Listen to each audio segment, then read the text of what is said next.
Heartland Family Service started in 1875 when members of local churches saw a need to help the suffering and the impoverished. Heartland Family is just full of dedicated people, passionate about changing the outcomes of these people's lives that really have very little chance and opportunity. The mission statement of strengthening individuals and families through education, counseling, and support services really says it all. We've grown from one building in Omaha to 15 locations in Nebraska and Iowa now, servicing more than 52,000 people annually, all ages and cultures. It's really an amazing organization.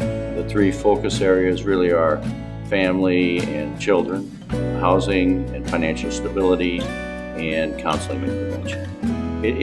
It really is amazing. I tell people they do God's work.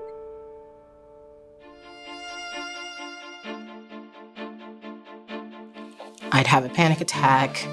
He'd watch the panic attack. He'd tape the panic attack, and then he would play it back to me. This is how crazy you are. You're not mentally fit to take care of my children.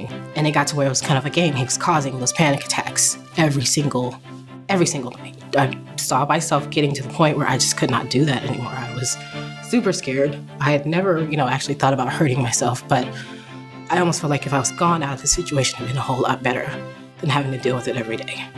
The abuse was coming away from me a little bit and going towards my kids, well, my daughter, namely. I had to do something. I knew it was going to be the hardest thing in the world I had to do. It was going to be the biggest fight of my life, but I had to do something because me going through that for 10 years and then seeing it happen to my daughter for 10 minutes scared the crap out of me. We were arguing earlier that day. The argument escalated to the point where he called me a name, and my daughter doesn't like for mommy to be called names. So she pinched him on the cheek and said, "Don't call mommy a name." And he just swatted her to the ground like she was a fly. And he tossed my son behind him because he decided it was time, I needed to be hit. He wouldn't let us leave. He wouldn't let me go back home or anything else. But once I did get out of the situation, just thought everything over. And it just had to be something where you're going to take a stand for your kids or you're going to continue to let this go on. I ended up coming to Safe Haven after my mom did some research and she found the phone number. She made some phone calls. A few days after I got there, we had my goals set. We had a start of a safety plan. We had applied for housing. And so I had hope. I can sit and relax now. I can walk outside and take the kids for a walk and enjoy the air, enjoy the breeze, and not have something in the back of my head like something's going to happen or I'm going to be in trouble for doing this. So I'm not going to do that. It's just kind of breathing. I just breathe and take things as they go and just know that I could literally go through the list and think about 5 or 6 things that I would need just from getting out of a domestic abuse situation that Heartland can provide almost immediately. Safe Haven affected my outlook. When I came in, they treated me like a person that needed hope to try again. With getting out of the situation, my progress, there's no reason why it can't just go up and just keep going up.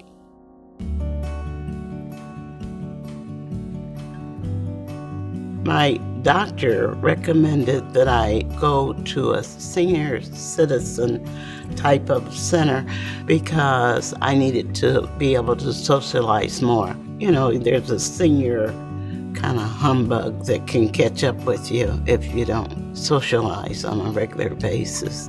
After I got here, I began to talk to the other ladies and see what was going on and interacting with the games. And I found that I could enjoy a day here by just going out and enjoying myself. And I began to do that, and so far it's worked real well. I find that I'm comfortable. The people that come are my age. Getting to know the people and the help that they have here, I've developed more skills, played more games, and, I've learned things that I probably wouldn't have done if I had stayed where I was.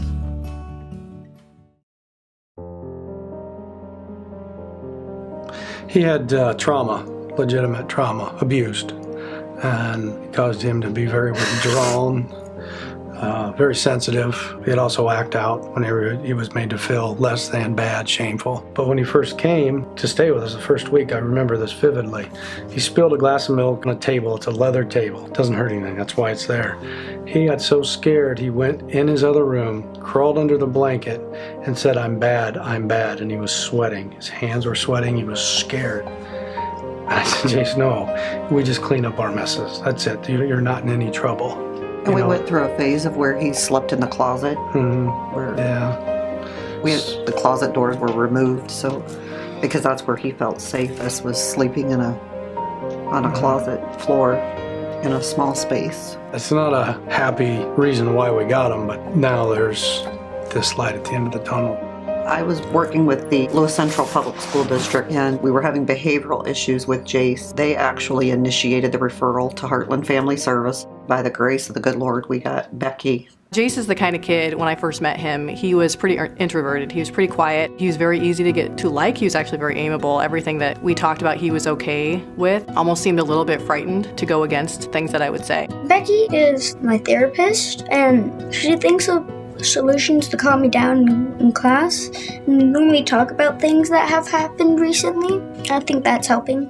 It's easier to learn because I don't really get, I'm focused, and I'm not really getting those bad memories. Not thinking of an abusive stepfather, because those kind of bother me.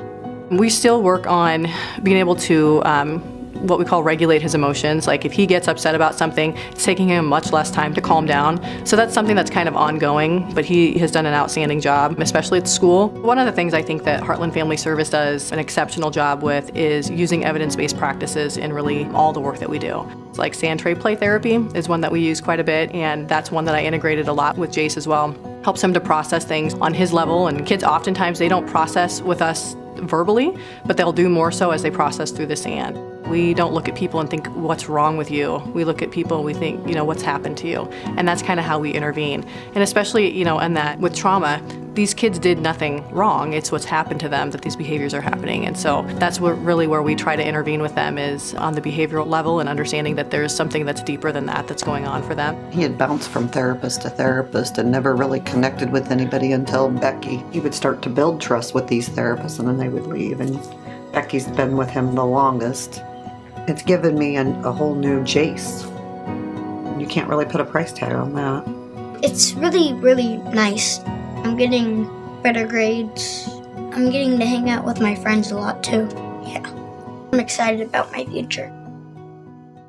Someone asked me, how important is it that Heartland Family continue? My opinion is that it's very important. As long as there's drug addiction, homelessness, elderly that fall through the cracks, women and children are abused, and all these issues that they deal with and solve every day, they're turning people around and giving them a chance. They changed people for the better. The compassion in all the people at Heartland Family is there. It's real.